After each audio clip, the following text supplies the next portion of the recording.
El Cajal Oro.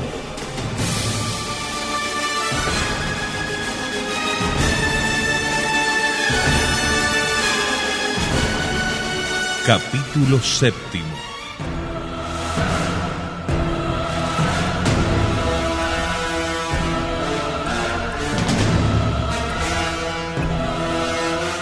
Doña Luisa Lagos de Adalid, la dueña de casa, tenía 10 años menos que su marido.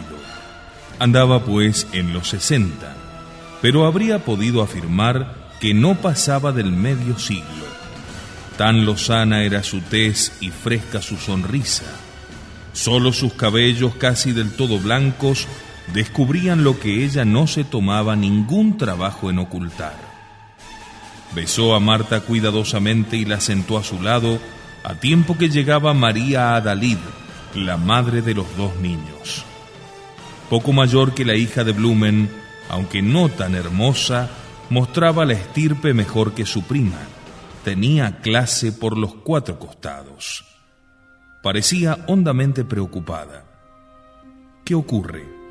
Nada, mamá. ¿Y tu marido? Vendrá a tomar el café. Su marido, José Luis Lobos, vivía tan envuelto en negocios y en política que no tenía tiempo de almorzar. Tomaba un sándwich de pie en un bar o en su club y un cóctel, y esto hasta la hora del té. «Papá, ¿quieres oírme una palabra?» «Sí, hija mía». Los 2 se alejaron hacia el fondo del comedor. Su expresión era grave. Doña Luisa pensó que tratarían de asuntos de dinero. Tenía confusas noticias de los negocios de su marido. Instintivamente se acordó de Blumen, el hombre que podía con un gesto enriquecer o arruinar, provocar tragedias o devolver la paz al corazón de muchos otros hombres. «Hace 1000 años que no veo a tu padre», dijo a Marta. «Yo lo he visto hoy», respondió la joven, «pero no me ocurre eso todos los días. A veces no lo veo durante una semana. Es muy ocupado y poco divertido. ¿Quiere que se lo traiga un día de estos? Dicen que es difícil de manejar. Si viera usted cómo me obedece a mí». «Papá», decía en ese momento María Adalid, «tengo el corazón oprimido horriblemente. Me ahorcaría con un cabello. ¿Qué te pasa? Mi marido me ha encargado un mensaje para ti y que te dé esto». Adalid se caló pausadamente los anteojos y tomó el papel. «¿Qué es esto?» «El pagaré de 100,000 pesos con tu firma, que le diste ayer para que lo descontase en el Banco de la Nación». «Pero ¿cómo, no lo necesita ya?» «Me alegro que se haya arreglado, porque yo mismo voy a utilizar todo mi crédito en ese banco». «Papá, ¿qué? En ese banco no tienes un centavo de crédito». «¿Cómo dices?» «José Luis presentó tu pagaré y se lo rechazaron. Propuso entonces una operación por la mitad del dinero y le contestaron que estabas excedido en tu crédito, que no disponías de un solo centavo». Tal vez en otro banco», repuso Adalid, simulando no dar importancia a aquella noticia terrible como una sentencia de muerte. «Para que un financiero, tal vez el futuro presidente de la República, y a quien las gentes juzgaban todopoderoso, hubiera perdido todo crédito en el banco oficial, era necesario que se supiera que andaban muy mal sus negocios». «No deben conocer tu situación», le dijo su hija para consolarlo, pero Adalid comprendió que pensaba lo contrario. «Tu marido debió ir al banco de la provincia, allí le habrían descontado mi pagaré». María agachó la cabeza. «Lo malo es, papá, que ayer mi marido fue no solo al Banco de la Nación y al de la provincia, sino también al Español y al de Londres, y también a un comisionista. Parece que alguien ha echado a correr malas noticias, porque en ninguna parte aceptan tu firma». Adalid inmediatamente pensó en Blumen. Violentando sus nervios, logró componer el semblante. «Bah, en trances peores me he visto. Esta misma tarde arreglaremos eso. Ven, vamos a almorzar». En el momento en que se sentaba, un criado anunciaba: «El señor Rogelio Adalid», y vióse entrar a un hombre corpulento, vestido de tela inglesa a grandes cuadros, traje de golfista o de viajero. Conforme a sus costumbres, Rogelio Adalid caía en Buenos Aires sin anuncio previo. En la misma forma se mandaría a mudar. Abrazando a unos y a otros con voz resonante, el recién llegado explicaba: el Alcántara entró en el dique a las 10, pero me han tenido 3 horas en la aduana. ¡Qué patria la mía, eh! Empleados guarangos con tonada rabalera, policía chabacana y prepotente, calles sucias, barridas por un pampero que levanta papeles, polvo y polleritas. Bueno, ya estoy pensando en volverme, pero no debemos ser egoístas. De cuando en cuando hay que andar visitando a la parentela, y a eso he venido, y mi primera aparición es en tu casa a la hora de almorzar. Es que tienes tan buenos vinos. Gracias por la visita, dijo la dueña de casa, cuyas manos no soltaba al cuñado. Y qué buena moza estás, María. Tu marido, tus hijos y tú, Marta Blumen, casi no te he conocido. Solo por verte a ti ya valía la pena el viaje. Se sentó sin más ceremonia a la derecha de doña Luisa. El criado vino y le ofreció: ¿Jerez? Sí, claro. A ver la marca. Le mostraron la botella. Hombre, qué casualidad. Dejo el Alcántara buque y me ahogo en el Alcántara Jerez. Bebió un sorbito y juzgó así: very dry. No menos de 40 años en bodega, 5 guineas la botella en Londres. Y después, ¿qué tendremos? A ver el menú: paltas salteñas, langosta de Chile, empanadas. Uy, mi pobre hígado. No importa. Tiene siempre aquel Chateau Yquem. Sí, claro. Y además un Pape Clement 1924 que disolverá las empanadas mejor que el bicarbonato. ¡Bravo! Después vamos a hablar de negocios, ¿no?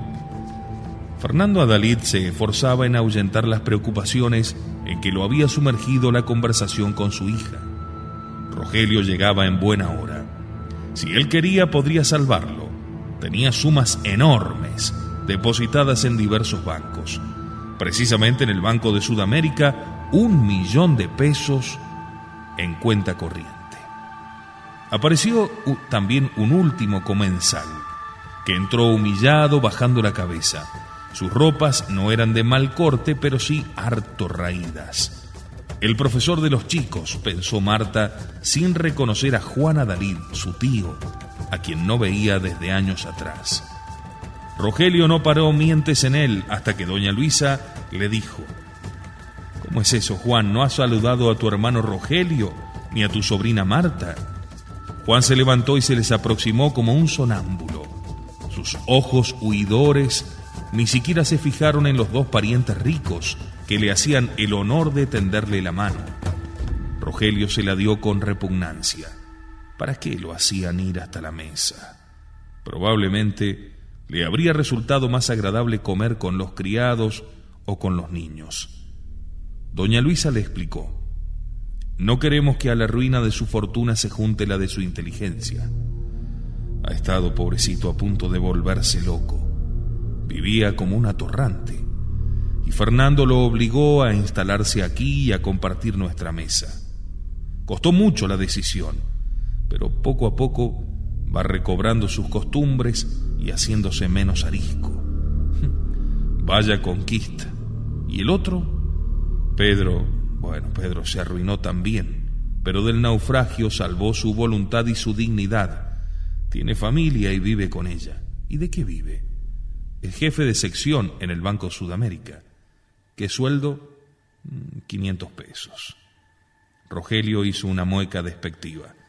¿Valía la pena heredar 10 millones para acabar en eso? Y bueno, los malos negocios. Di mejor la mala cabeza. Y pensar que hace 40 años, cuando yo vendí todas las propiedades que heredé y me fui a Londres a vivir, mi vida, todos dijeron mala cabeza, ¿no? Por más que esta conversación se mantuviera en voz baja, algo pescó el oído de Juan Adalid. Le temblaron las manos y estuvo por levantarse, pero un gesto oportuno de Fernando lo contuvo. En aquel pobre ser se había roto el resorte de la voluntad. Con delicadeza y perseverancia iba su hermano reconstruyendo la energía perdida a fin de que no se hundiera en la misantropía salvaje, hermana de la locura, cuando no puerta del suicidio. Otro gesto y su mujer se cayó. Rogelio raspó hasta la cáscara la gruesa carne mantecosa de la palta. La declaró manjar excelente, la roció con una copa de aquel soberbio cható que no había olvidado y se sintió dispuesto para las confidencias. Dime, ¿qué tal andas con el presidente? Bien. ¿Quieres presentarme? Sí, con mucho gusto, hoy mismo si tienes prisa. No, prisa yo no tengo, pero a él me parece que mi visita podría serle útil. ¿Vienes a ofrecer algún empréstito? El momento es oportuno. Vengo a ofrecerle algo mejor que eso.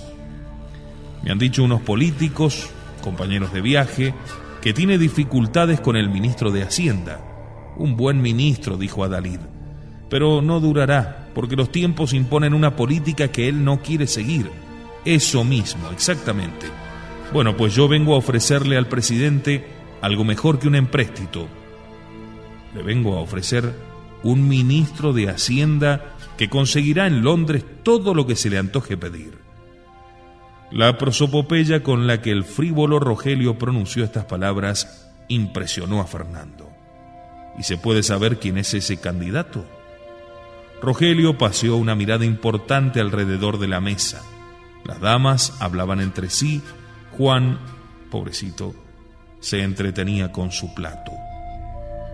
Pero María Adalid, a quien las cosas políticas sí interesaban, porque su marido andaba en ellas, prestó oído y recogió esta contestación de Rogelio en voz baja. ¿Y qué dirías si el candidato fuera yo? A Fernando Adalid le pareció tan necia la cuestión que al punto no halló cómo responder. Y Rogelio, sensible a todo lo que hería su vanidad, advirtió el medio segundo que duró el silencio de su hermano. ¿Lo dices en serio? ¿Que acaso no me crees capaz? Hombre, capacidad no te falta. Me parece que he dado pruebas de no ser un imbécil. ¿Crees tú que un hombre que no sabe administrar su propia fortuna sirve para administrar la ajena? La frente de Fernando Adalid se tiñó de sangre. De buena gana hubiera contestado con brío la alusión, pero aquella letra con su firma, que ningún banco descontaba, le quemaba la piel a través de la billetera. Necesitaba de su hermano para salir de este trance. Le convenía más bien entretenerlo en la extraña ilusión de su amor propio. Creo que eres tan capaz de dirigir los asuntos públicos como los privados, pero no pensaba que, alejado como estás del país, te dejases tentar por una posición política. Además, si se produjera la renuncia del ministro de Hacienda, el presidente tendría que reemplazarlo con un hombre del partido, para no perder terreno en las cámaras. Rogelio Adalid envolvió en la misma desdeñosa mirada la pobre figura de Juan y la del presidente del Banco de Sudamérica. Ya sé lo que eso quiere decir. Si hace 30 años, tú mismo, presidente de la República, hubieras tenido que elegir un ministro de Hacienda entre el laborioso Juan y el calavera Rogelio, habrías elegido a Juan. Y si hoy el actual presidente debiera elegir entre tú y yo, seguramente no me elegiría a mí, porque tú eres un financiero y yo soy un farrista. Pero habría que ver la cara de los banqueros de Londres si les pusieran delante para elegir un papel que llevara tu firma y otro con la mía. Silencio. Uno de esos embarazosos silencios que en un bodegón se cortaría tan solo por un disparo o una cachetada. Pero Rogelio pertenecía a esa especie harto común de botarates que sueltan sin maldad y por ligereza groserías descomunales. Su disculpa está en su inconsciencia, y entre matarlos o tomarlos a risa, la gente de verdadera educación siempre optó por reírse. Los buenos platos, los excelentes vinos, reforzados por un coñac Napoleón, que Rogelio declaró formidable, y un café como ni en Londres se bebía, y un cigarro como solo se fuma en Nueva York, dieron pie para cambiar de tema. Por cierto, El café lo tomaron paseándose con el pocillo en la mano en la biblioteca de Adalid, donde a media luz, bajo lámparas especiales, había cuadros soberbios.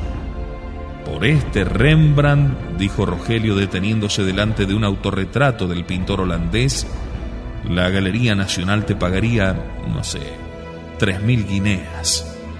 Mal negocio para mí, respondió con displicencia Fernando. Me ha costado mucho más. Y por ese Greco y aquel Goya y aquel otro Velázquez me han costado 100.000 pesos. Bueno, hoy te darían más. Ya ves como yo también acierto de vez en cuando. Bueno, puede ser que no sea un acierto gastarse... ¿Cuánto te cuesta tu biblioteca?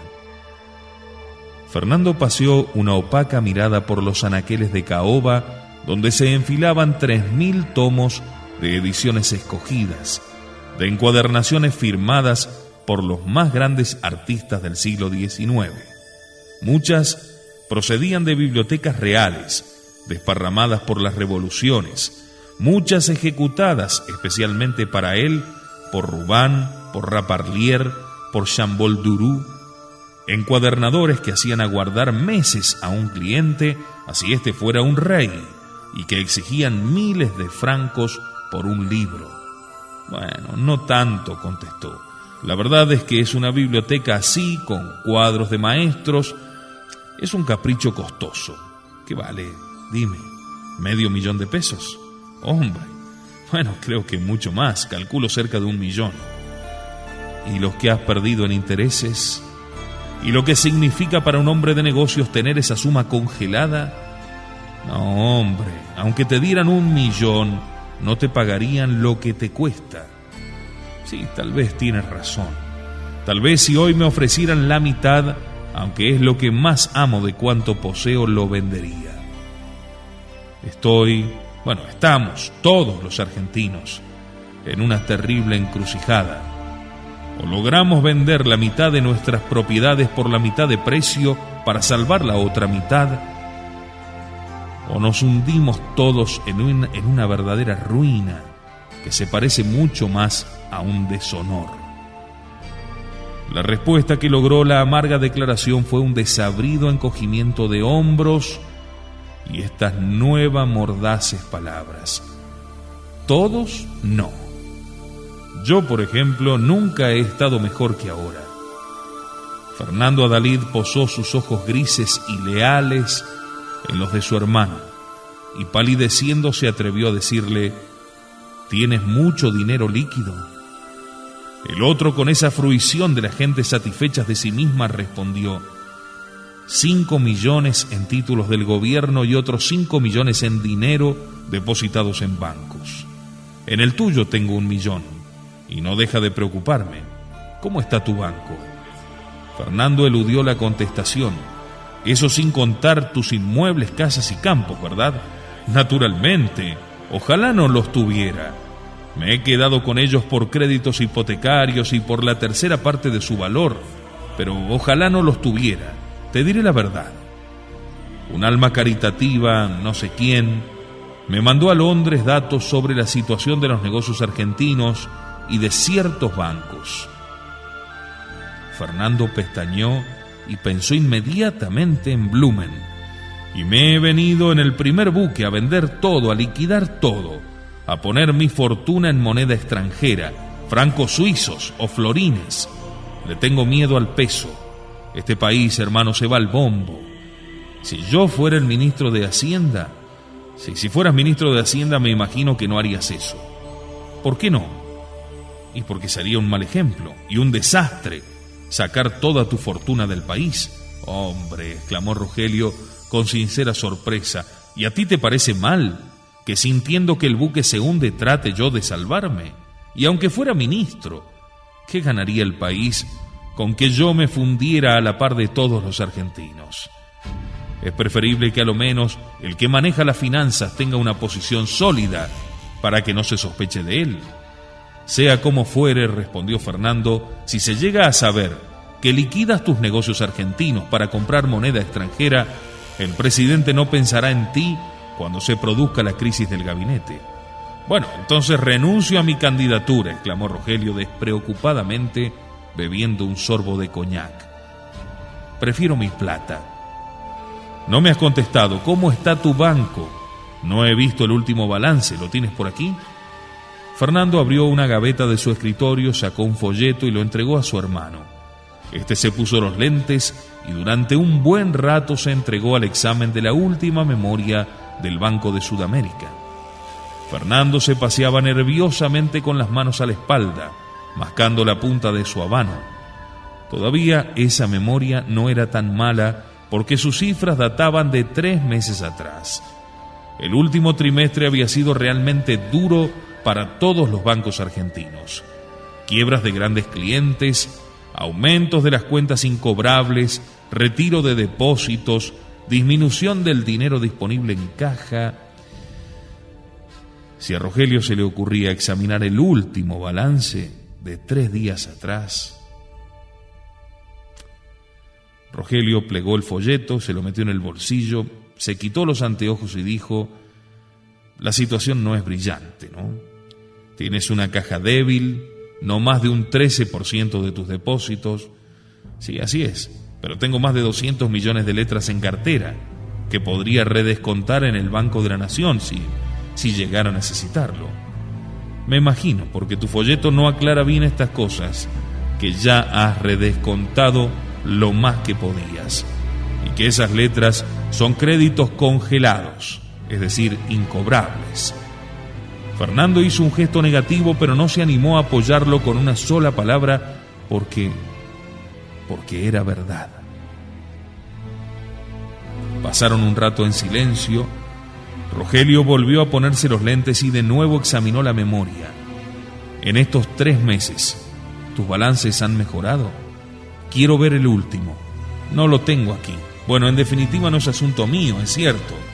Por mal que esté el Banco de Sudamérica, supongo que hoy tendrá por lo menos 1 millón de pesos en caja. Muchos más. Bueno, me alegro entonces, porque así no tropezaré con dificultades. Son las 2:30 de la tarde. Todavía tengo media hora. ¿Para qué? Voy a ir a retirar mi dinero. Lo voy a llevar al Banco Británico, el único banco serio que queda en el país. Fernando arrojó la punta de su habano, se sentó al lado de Rogelio y le dijo, poniéndole la mano sobre el hombro: no hagas eso.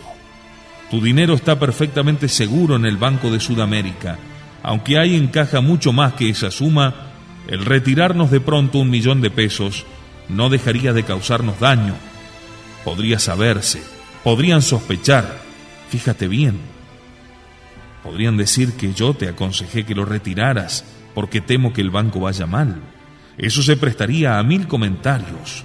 Muchos creerían la especie. Ya sabes, la calumnia es un reguero de pólvora. No hagas eso, porque mi situación se volvería entonces delicada. ¿Qué quieres decir? ¿Que presentarías tu renuncia? Sí, tal vez. Si eso conviniese al banco, lo haría. Rogelio volvió a mirar el reloj. He perdido 5 minutos. Voy para allá, lo siento. Si no hubiera pensado en retirar mis pesos de tu banco, lo que me dices me habría decidido a hacerlo. Hoy todavía es tiempo, mañana tal vez sería tarde. Hasta mañana. Vendré a almorzar, ¿eh? Espérame con un pejerrey del Paraná, por favor. Fernando no se movió de su asiento hasta que el otro se fue.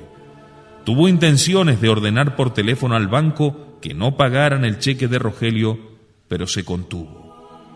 Más bien iría al presidente de la República y le contaría el caso. En verdad era un asunto de gobierno. Ya no estaba en juego solamente la situación personal de un estanciero o de un financiero, ni siquiera la de un banco en particular. Era la fortuna de toda la nación que hacía peligrar el egoísmo de los que se aprestaban a llevar al extranjero los capitales líquidos, que son como la sangre de un país. Desgraciadamente, ninguna acción de gobierno sería capaz de cambiar la mentalidad de tipos como Rogelio, empecinados en creer que el mejor negocio en tiempos de crisis es retirar su plata de circulación y estar prontos a huir con ella, aunque su patria agonice por la carencia de numerario. A esos innobles personajes hay que atacarlos de otro modo. Hay que herirlos en aquella su religión del dinero contante y sonante, y demostrarles que la más necia de las ilusiones es la del valor inconmovible del oro. Hay que probarles que el oro también puede desvalorizarse en su escondite.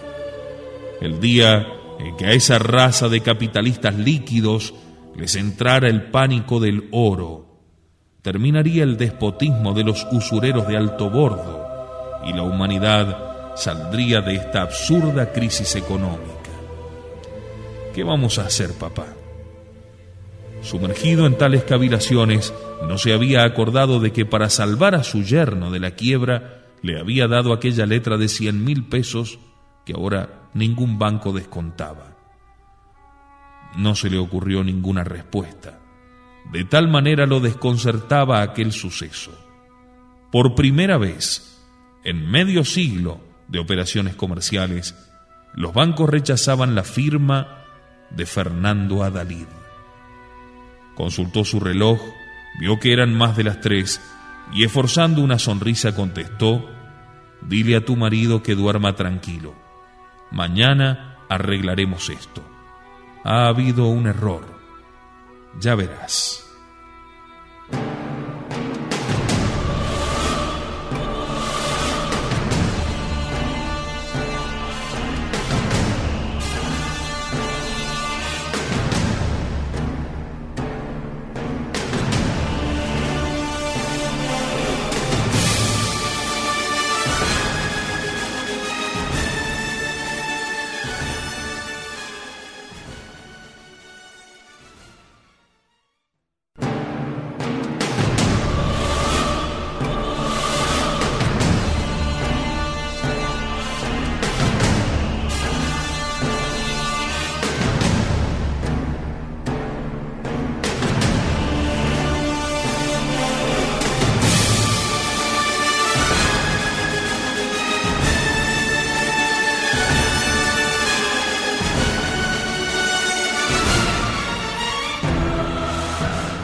Se levantó con las piernas pesadas, fue como si hubiera bebido más de la cuenta, y se fue al Banco de Sudamérica, cerrado a esa hora para el público. «Señor, ese hombre a quien usted mandó llamar está allí».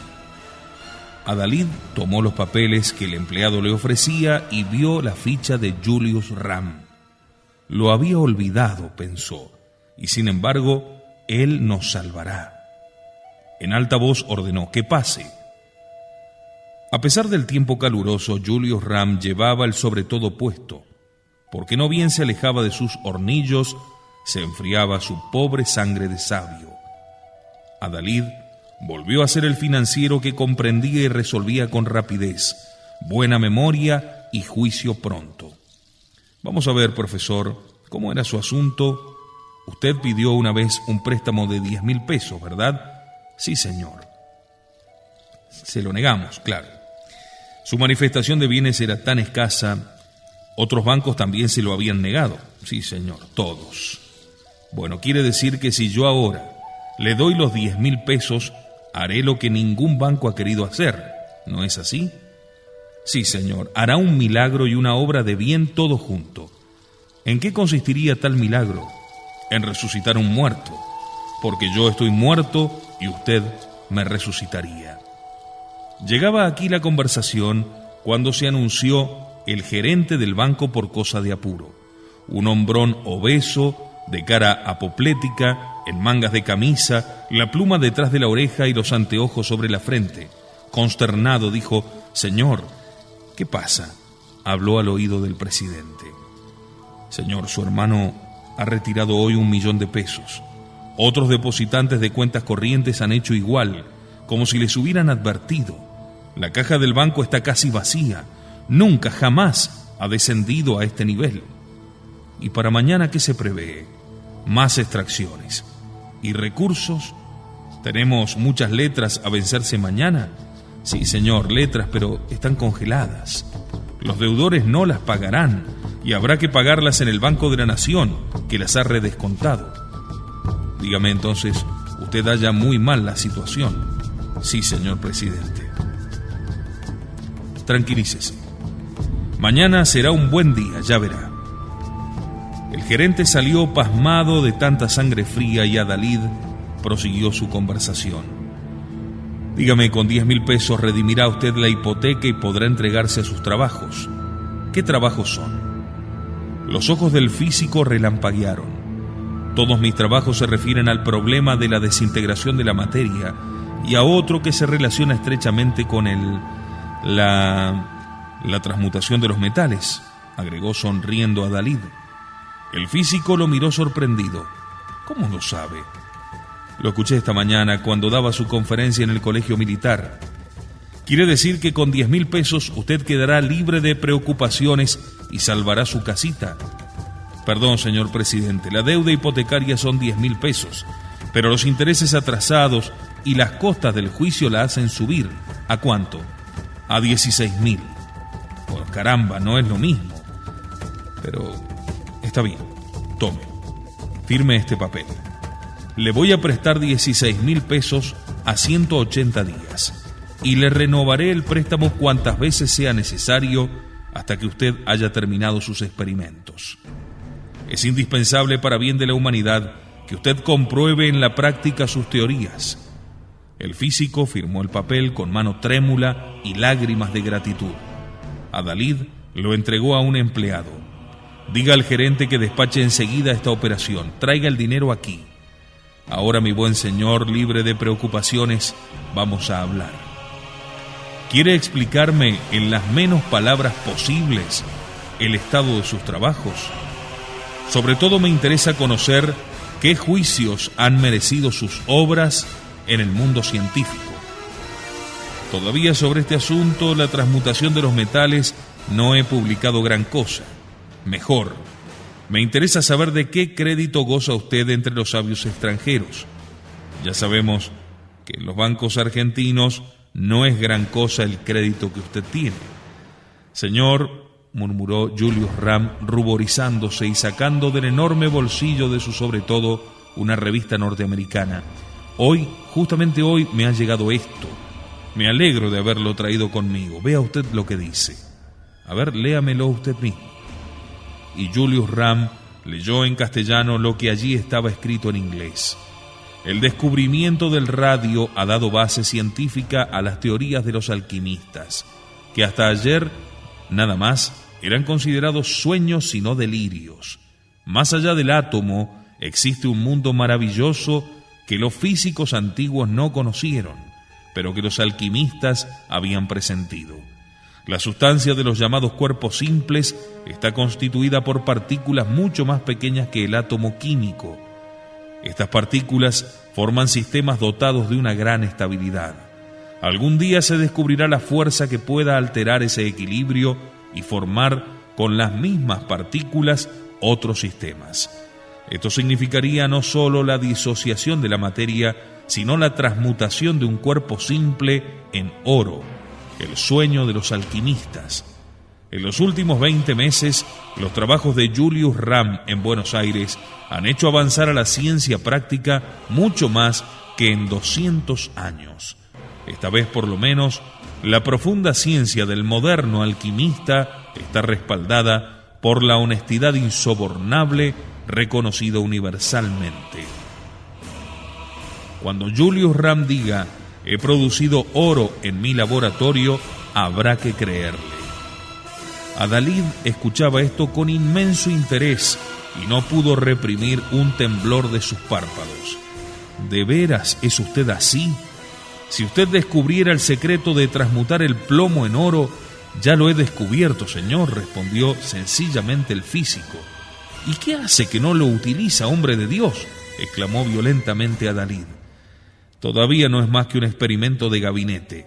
Por la insuficiencia de mis aparatos, me cuesta más obtener 1 gramo de oro artificial que comprar 3 gramos de oro natural. Pero el camino está hallado. El aspecto industrial es otro asunto que a mí no me interesa.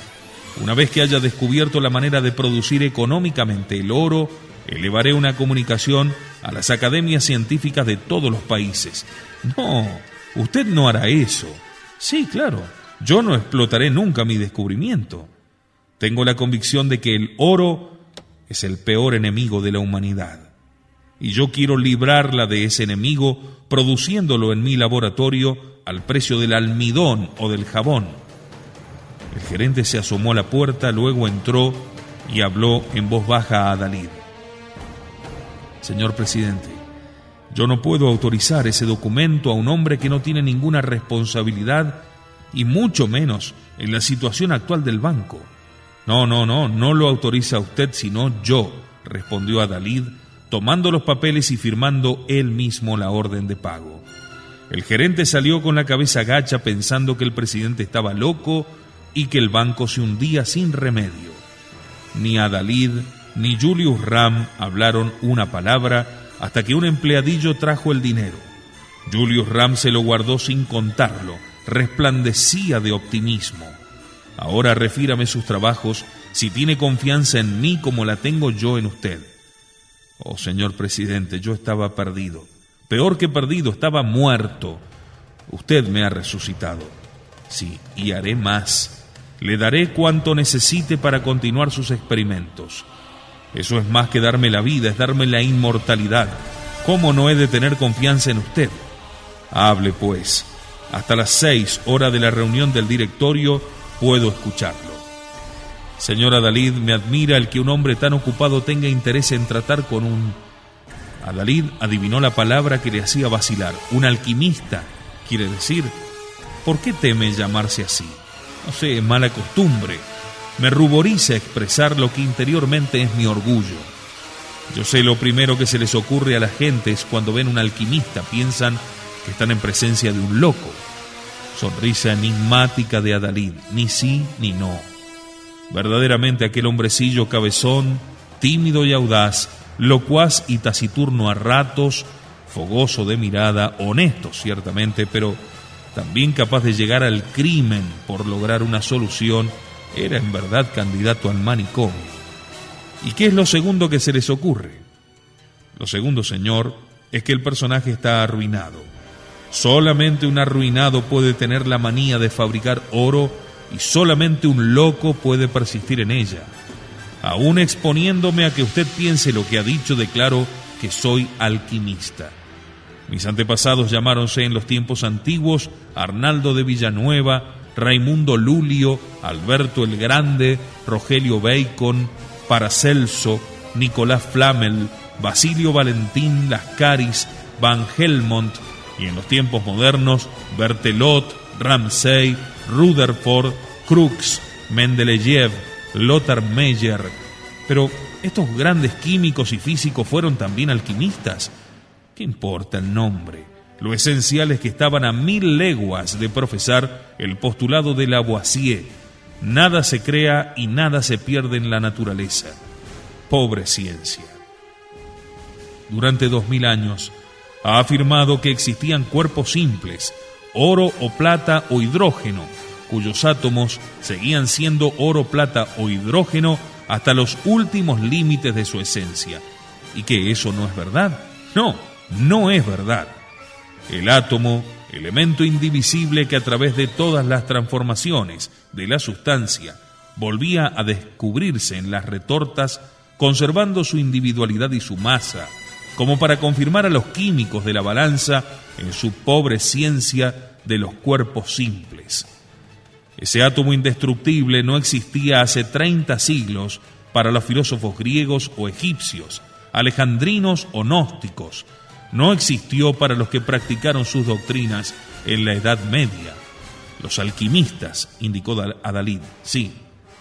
Y ha dejado de existir para la ciencia actual, que después de 1000 experiencias ha encontrado lo que los antiguos hallaron con el solo raciocinio. ¿Y qué es lo que han encontrado? Que la materia es una. Que la noción de los cuerpos simples no tiene sentido dentro de las teorías modernas de la constitución de los átomos. Que todos los cuerpos son compuestos de un elemento único que es el éter, especie de protoplasma de la materia.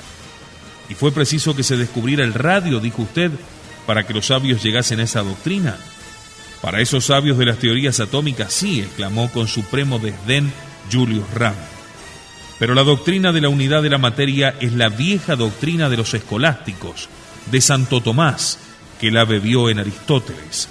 Los químicos del siglo XIX se resistían a aceptarla hasta que se produjo el milagro del radio, que dislocaba el fundamento de sus convicciones. A ver, explíqueme eso. Nunca me había detenido sobre estos asuntos. ¿Por qué dice el milagro del radio? Porque el radio y como él, todas las sustancias radioactivas, el uranio, el torio, el helio, bombardean el espacio con partículas que son verdaderas balas, dotadas de una velocidad enorme y cargadas de electricidad negativa.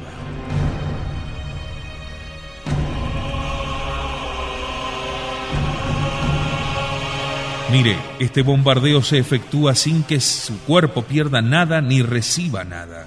Es una lámpara que arde perpetuamente sin combustible, una rueda que se mueve eternamente sin motor. O sea, Adalid dijo, es la derrota de todos los principios conocidos en la física. Sí, así parecería, en realidad es otra la explicación.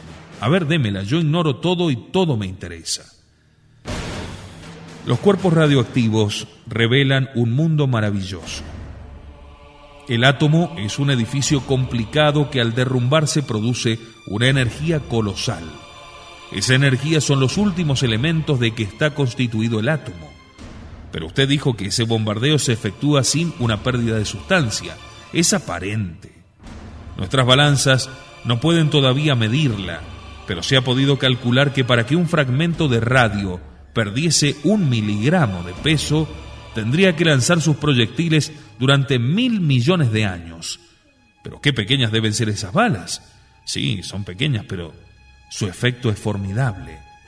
Y lo más curioso del fenómeno es que estas irradiaciones, en que lentamente se va disgregando el cuerpo, forman ellas mismas una nueva sustancia. Así, las cenizas del radio, diríamos, son el helio, las del helio son el torio, las del torio el polonio, hasta que al final de la disgregación se encuentra el éter. ¿El éter? ¿Le sorprendería a usted que yo le preguntara qué es el éter? Sí, lo malo es que no sabría exponérselo. Fue por siglos una hipótesis para explicar muchos fenómenos, pero ahora es una realidad tan evidente como la misma materia. No ha sido posible aislarlo y muchas de sus propiedades continúan siendo misteriosas, mejor diré, contradictorias. O sea, en resumen, ¿del éter procede la sustancia de todas las cosas? Exactamente. No conocemos de qué manera y con qué fuerzas la naturaleza transforma el éter en hidrógeno, en helio, en oro. ¿En oro? Sí. Ya vamos llegando a nuestro asunto, respondió con una pálida sonrisa el profesor. Ignoramos cómo se construye, pero observando la descomposición de los cuerpos radioactivos, sorprendemos a la naturaleza en plena labor destructiva. Y hemos comprobado que los distintos cuerpos pueden transmutarse unos en otros y que unos están más cerca del término final que otros. A ver.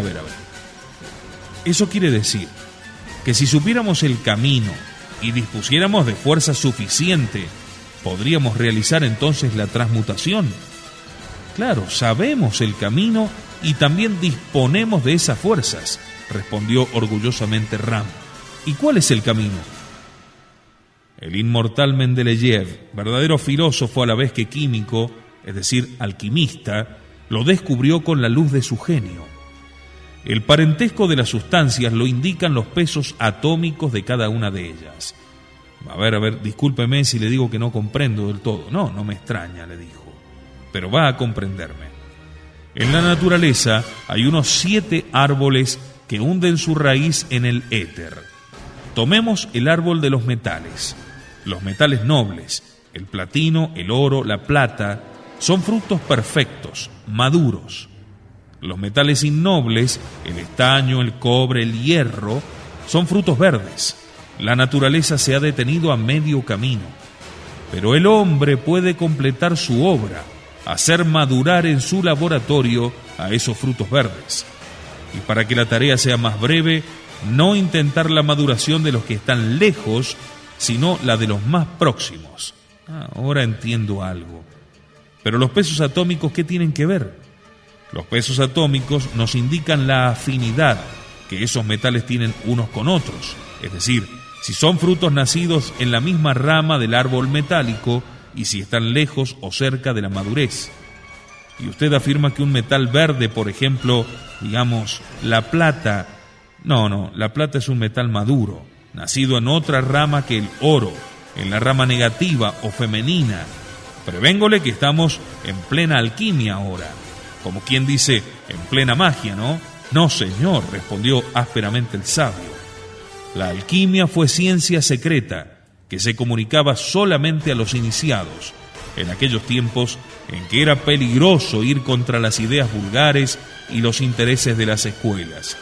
Todavía, ahora hay quienes querrían enterrar bajo 7 estadios de tierra la doctrina de la transmutación de los mentales. Pregúntele a Blumen. Comprendo. Ahora le repito mi pregunta. Usted afirma que un metal verde, por ejemplo el cobre, puede madurar hasta convertirse en oro. Sí.